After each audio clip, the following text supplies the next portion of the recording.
Di dalam surat itu dia mengatakan kalau dia merasa takut dia akan dibunuh dalam kecelakaan mobil.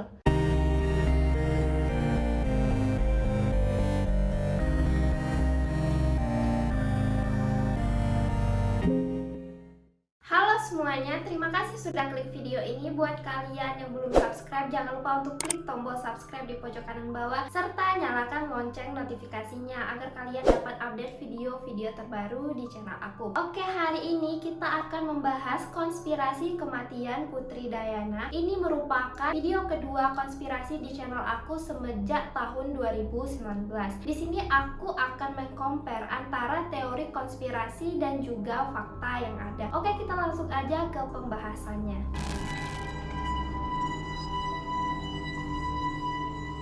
Diana atau yang sering disebut dengan Princess of Wales lahir dengan nama Diana French Spencer pada 1 Juli 1961 dan meninggal pada 31 Agustus 1997. Diana merupakan anak keempat dari 5 bersaudara dari pasangan Edward John Spencer dan juga Frances Ruth Spencer. Ketika kakek Diana yang bernama Albert Spencer meninggal pada 1975, ayah Diana menerima gelar Earl Spencer ke-8 dan sejak saat itu Diana menerima gelar Lady Diana. Keluarga Spencer dikenal memiliki hubungan baik dengan kerajaan Inggris, apalagi sejak mereka mendukung kerajaan Inggris pada tahun 1600. Sebelum akhirnya Diana menikah dengan Pangeran Charles, Diana memang sudah memiliki darah keturunan kerajaan dan juga bangsawan. Dari garis keturunan ibunya, Diana ini memiliki keturunan Amerika, yang mana nenek moyang Diana ini merupakan seorang wanita yang kaya raya dan juga dikenal sebagai sosialita yang bernama Frances Ward. Sedangkan dari garis keturunan ayahnya, Diana ini merupakan keturunan Raja Charles II. Putri Diana dan Pangeran Charles pertama kali bertemu pada November 1977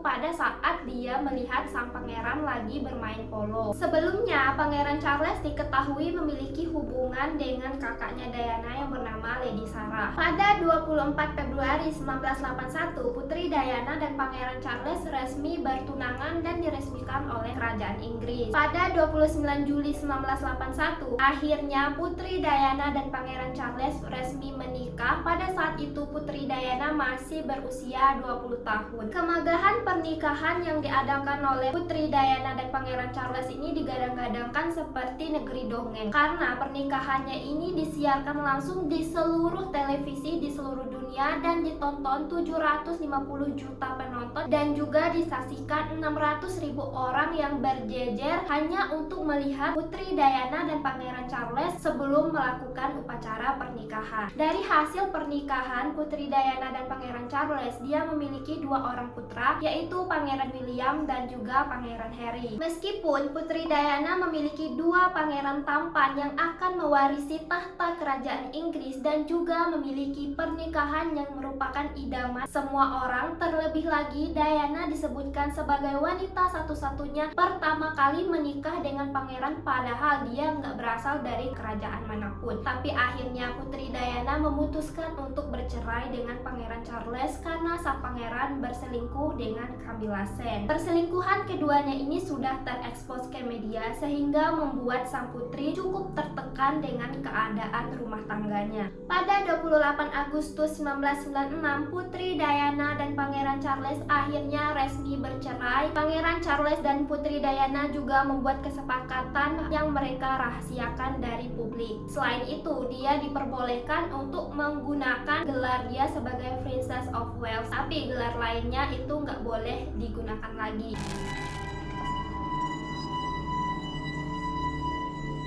Pada 30 Agustus 1997, Putri Diana dan kekasihnya yang bernama Dodi Al-Fayed, seorang anak dari pengusaha Muhammad Al-Fayed yang juga merupakan produser film di Mesir, sampai di Paris untuk sejenak beristirahat sebelum akhirnya mereka melanjutkan perjalanan ke London. Karena mereka sudah menghabiskan 9 hari di kapal Persia di area France dan juga Italia Riviera, mereka menghabiskan waktu liburan bersama di sana dan beberapa teman lainnya. Pada 31 Agustus 1997, sekitar pukul 15:58, Putri Diana dan Dodi Al-Fayed sampai sampai di depan Ritz Hotel yang sangat terkenal di Paris. Selain itu, hotel ini juga merupakan hotel yang dimiliki oleh ayahnya Dodi Al-Fayed pada masa itu. Sekitar pukul 16.00, mobil yang membawa Diana dan juga Dodi ini berputar arah karena mereka melihat paparazzi dan akhirnya mereka masuk hotel lewat pintu belakang. Sekitar pukul 16.35, Putri Diana dan juga Henry Paul, seorang kepala keamanan dari Hotel Ritz, masuk lobi hotel diikuti dengan Dodi Al-Fayed. Sekitar pukul 16.36,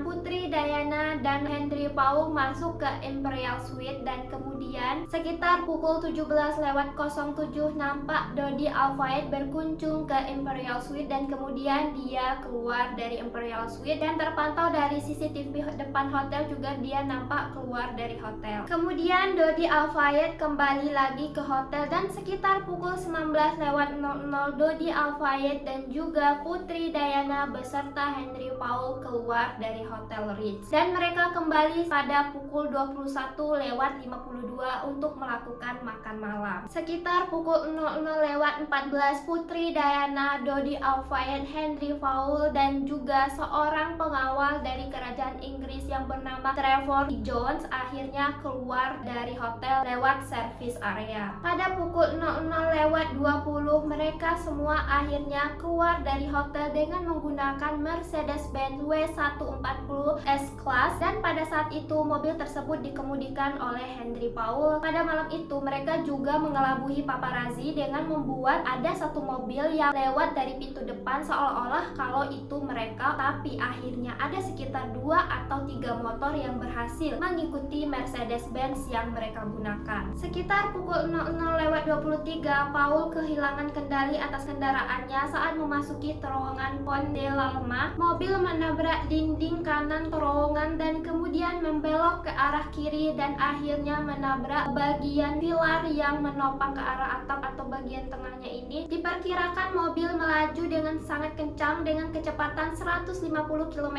per jam yang melebihi batas normal untuk mobil melewati terowongan yang hanya 50 km per jam. Kecelakaan ini menyebabkan kerusakan parah pada kendaraan apalagi pada bagian depan. Menurut saksi yang tiba tidak lama setelah kejadian, dia melihat ada asap di area mobil tersebut dan dia juga melihat ada beberapa paparazzi yang datang. Sebagian dari mereka ini melihat keadaan korban, sebagiannya lagi ini tetap mengambil gambar Putri Diana, Dodi Al-Fayed dan 2 korban lainnya. Pukul 00.30 polisi datang ke tempat kejadian tepat 10 menit setelah kejadian dan kemudian ambulans pun datang 5 menit kemudian. Selain itu, petugas pemadam kebakaran juga datang untuk membantu mengeluarkan korban dari reruntuhan. Pada saat itu, Ritz Jones memiliki beberapa luka di bagian wajahnya, tapi pada saat itu dia nampak masih hidup karena airbag depan ini berfungsi dengan normal. Putri Diana yang duduk di bagian kursi belakang juga masih terlihat sadar. Dia terdengar menggumam, "Oh my god," kayak gitu. Sekitar pukul 1.00 para korban berhasil dikeluarkan dari mobil. Saksi yang berada di tempat kejadian mengatakan seseorang yang pertama kalinya mengangkat Putri Diana merupakan seorang dokter yang bernama Frederick Miles yang kebetulan hari itu ada di tempat kejadian, mungkin lagi lewat ya kan. Miles melaporkan kalau dilihat pada saat itu Diana tidak memiliki luka luar yang sangat parah, tapi pada saat itu dia dalam keadaan yang sangat shock dan kemudian Diana mengalami serangan jantung. Dia pun mendapat pertolongan pertama sampai jantungnya kembali berdetak. Sekitar pukul 1.18 Putri Diana dibawa masuk ke ambulans dan sekitar pukul 1.41 mobil ambulans yang membawa sang putri meninggalkan tempat kejadian dan kemudian tiba di rumah sakit Pichi Salpêtrière sekitar pukul 02.06. Dodi Al-Fayed yang diketahui duduk juga di kursi belakang dinyatakan meninggal beberapa saat setelah kejadian. Henry Paul sang pengemudi juga dinyatakan meninggal beberapa saat setelah kejadian. Mereka akhirnya dibawa ke Institut Medico Legal, kamar mayat yang ada di Paris. Setelah dilakukan pengecekan darah, Paul kemudian ditemukan 1,75 gram alkohol di setiap liter darahnya Paul. 3,5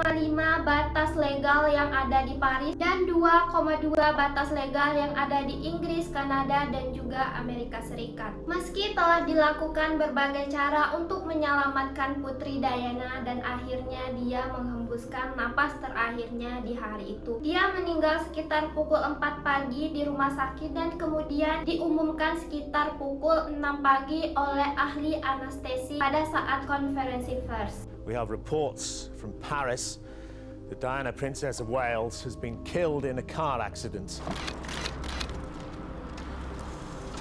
We are today a nation in Britain in a state of shock, in mourning, in grief. Publik yang mendengar kabar duka dari Putri Diana ini sangat nggak percaya kalau sang putri emang udah nggak ada. Karena Putri Diana ini dikenal sangat baik, ramah, dan juga dia sangat sering melakukan kegiatan sosial. Figur Putri Diana ini sangat disayang semua orang di seluruh dunia. Sampai di hari kematiannya itu ada banyak bunga di depan kerajaan Inggris. Dan sejak saat itu juga banyak teori konspirasi yang beredar kalau kematian Diana ini bukanlah kecelakaan, melainkan dia dibunuh.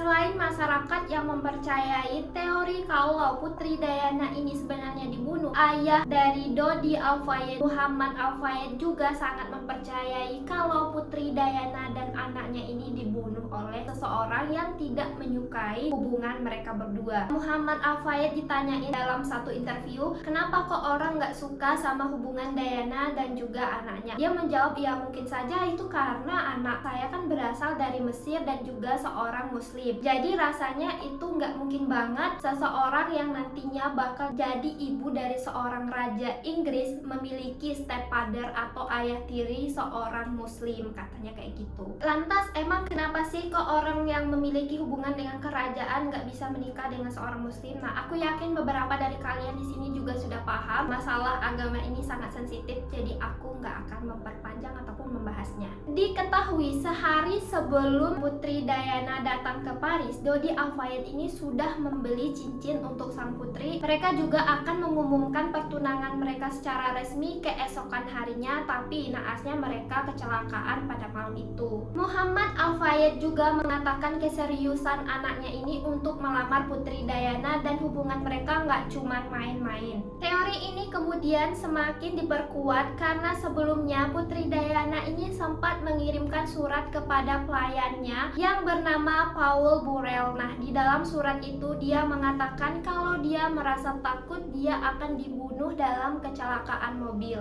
Kira-kira isi suratnya tuh begini, beberapa bulan ke depan adalah bulan-bulan tersulit dalam hidup saya. Saya takut suami saya akan membunuh saya dalam kecelakaan mobil agar dia bisa menikah lagi. Kata-kata yang ada di dalam surat Diana ini semakin membuat publik menggila dan meyakini kalau sang putri memang sudah dibunuh agar sang pangeran ini bisa menikah lagi. Nah, selain itu, Paul Burrell juga mengatakan bahwa pada malam Putri Diana ini melahirkan anak keduanya, Pangeran Harry, Pangeran Charles itu datang. Terus Diana bilang kayak gini, wah itu kayaknya rambutnya merah, sepertinya itu Gen Spencer yang mengarah ke anak laki-laki, katanya gitu. Apakah kamu bahagia, Charles? Kemudian Charles menjawab, ya tentu aku bahagia karena sudah memiliki penerus tahta dan juga cadangannya. Terus Putri Diana menanyakan kepada Pangeran Charles kenapa dia memakai dasi berwarna hitam pada malam itu. Kemudian sang pangeran menjawab, tugas saya sudah selesaikan di sini. Saya akan ke teater bersama dengan Camilla. Sebenarnya bisa nggak sih Pangeran Charles itu menikah kalau Putri Diana masih hidup? Kemungkinannya itu bisa-bisa aja. Cuman kita kan nggak tahu perjanjian setelah perceraian mereka berdua itu isinya apa, dan itu kan dirahasiakan. Teori konspirasi mengatakan bahwa Putri Diana ini dibunuh karena pacaran dengan seorang Muslim, dan juga Putri Diana dibunuh karena kalau dia masih hidup Pangeran Charles nggak bisa nikah lagi. Ini dibantah sama kerajaan Inggris dalam operasi Piget yang dilakukan oleh polisi metropolitan di Inggris yang khusus menyelidiki teori-teori konspirasi tentang Putri Diana. Teori selanjutnya adalah teori yang paling banyak banyak dibahas juga kalau Putri Diana hamil sampai akhirnya dia dibunuh. Karena kan nggak mungkin kalau dia memiliki seorang anak lagi dari orang lain. Banyak orang meyakini kalau tes kehamilan negatif yang dikeluarkan dari rumah sakit di Paris ini sebenarnya sudah dipalsukan. Apalagi tubuh Diana itu kan setelah kecelakaan langsung dilakukan proses pembalseman. Dan nggak mungkin juga urinnya diambil saat itu. Selain itu, tidak ada tes yang benar-benar ada untuk seseorang yang sudah meninggal. Jadi banyak banget publik yang percaya kalau sebenarnya Putri Diana ini tengah hamil dan hasil tesnya itu dipalsukan.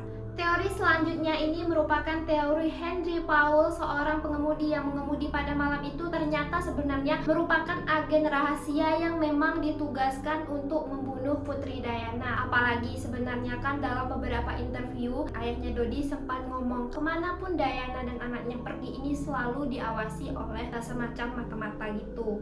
Mantan perwira MI6 yang bernama Richard Tomlinson ini mengatakan juga dan menyebarkan desas-desus kalau kematian Putri Diana ini mirip banget dengan kematian seorang politikus di Paris. Tapi teori ini juga tidak bisa langsung dipercaya karena Tomlinson ini juga telah dikeluarkan dari MI6 karena telah membocorkan rahasia organisasi dan mencemarkan nama baik organisasi. Kalau kalian gimana, percaya nggak kalau sebenarnya Henry Powell ini memang ditugaskan untuk membunuh Putri Diana, tapi dia kan juga meninggal dalam kejadian itu? Gimana menurut kalian? Teori kalau Henry Powell ini memang ditugaskan untuk membunuh Putri Diana juga semakin diperkuat karena Henry Powell ini memilih jalan yang menuju ke arah apartemen Dodi Al-Fayed ini bukan jalan yang sering orang-orang lewatin. Dan kenapa dia melewati terowongan? Beberapa orang menduga kalau Henry Powell ini mengambil jalan terowongan karena jalan yang lainnya itu udah diblokir sama MI6. Nah, sampai akhirnya pengemudi milih jalan lewat terowongan. Sebagai gantinya nanti sampai di terowongan ada semacam cahaya tajam yang akhirnya mengalihkan fokus dari Henry Powell yang menyebabkan dia hilang kendali dan kecelakaan. Kemudian orang yang memberi cahaya yang menyilaukan itu mobilnya kabur setelah mereka kecelakaan. Tapi setelah dilakukan penyidikan ternyata karena mobilnya Putri Diana ini melaju dengan sangat kencang, jadi nggak mungkin banget waktu itu mereka berbelok, jadi mereka langsung aja lurus dan lewat terowongan. Teori selanjutnya ini yaitu teori Henry Powell sebenarnya nggak mabuk. Banyak orang yang percaya sampel yang diambil untuk tes alkohol ini sebenarnya diambil dari seorang korban bunuh diri sehingga Henry Powell terkesan mabuk. Tapi pihak forensik mengatakan bahwa mereka mengambil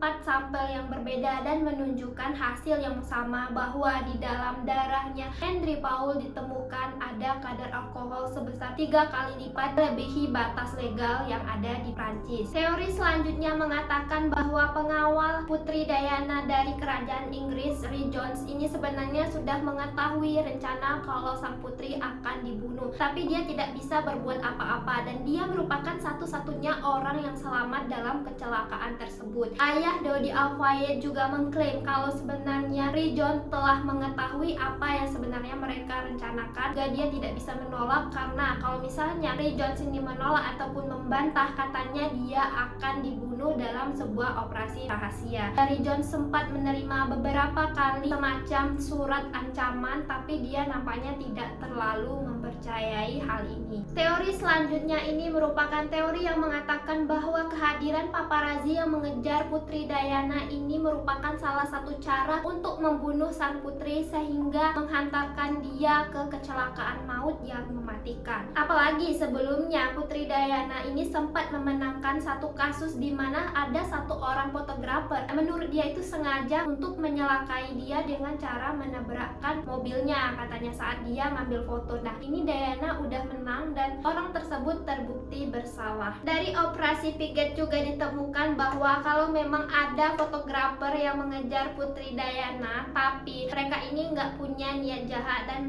murni untuk mengambil foto. Teori yang terakhir adalah teori di mana Putri Diana sebenarnya tidak mendapatkan pelayanan medis yang seharusnya, bisa dikatakan terlambat sampai akhirnya dia meninggal. Ini juga diperkuat karena katanya sebelum memasuki rumah sakit yang dituju, sebenarnya mobil ambulans yang membawa Putri Diana ini melewati satu rumah sakit, tapi mereka memilih rumah sakit yang jauh. Banyak kritikus yang mengkritik kejadian ini karena Putri Diana terlalu lama di lokasi kejadian dan pihak yang ada di sana itu, pihak medisnya, lama banget di tempat kejadian dengan alasan kalau mereka lebih mengutamakan untuk memberi pertolongan pertama. Nah, tapi katanya memang di Paris itu kalau misalnya ada insiden, pihak-pihak medis itu bakal ngasih pertolongan pertama di tempat kejadian sampai stabil barulah dibawa ke rumah sakit, bukan Putri Diana aja. Selain itu, keterlambatan Putri Diana ini sampai ke tujuan rumah sakit tujuan juga sangat dipertanyakan, tapi lagi-lagi ini dibantah. Pihak-pihak yang bertanggung jawab mengatakan kalau mereka membawa Putri Diana dalam kecepatan normal karena untuk menjaga kestabilitas sang putri. Dr. James Coulthard, seorang dokter yang juga teman Putri Diana saat di London, mengatakan bahwa keterlambatan sang putri dibawa ke rumah sakit ini sangat mempengaruhi sehingga Putri Diana akhirnya meninggal dunia. Dia mengatakan luka yang dialami Putri Diana di bagian tubuhnya itu memang sangat parah, tapi seandainya kalau dia segera dibawa ke rumah sakit, setidaknya para dokter memiliki waktu yang lebih panjang untuk membantu sang putri. Semua teori konspirasi telah dibantah oleh kerajaan Inggris dalam operasi Paget yang mereka lakukan, dan sampai saat ini tidak ada satu orang pun yang terbukti bersalah dalam kasus ini selain Henry Paul sebagai pengemudi yang mabuk pada saat mengemudi. Nah, dia adalah satu-satunya orang yang terbukti bersalah. Apakah kalian percaya dengan teori konspirasi? Jika kalian percaya dan pengen ada request pembahasan konspirasi lainnya, jangan lupa komen di bawah. Oke guys, itu aja video kita hari ini. Aku harap kalian enjoy sama ceritanya, dan jangan lupa untuk like, komen, dan share video aku. Follow aku di sosial media yang lainnya. Oke guys, see you to another video.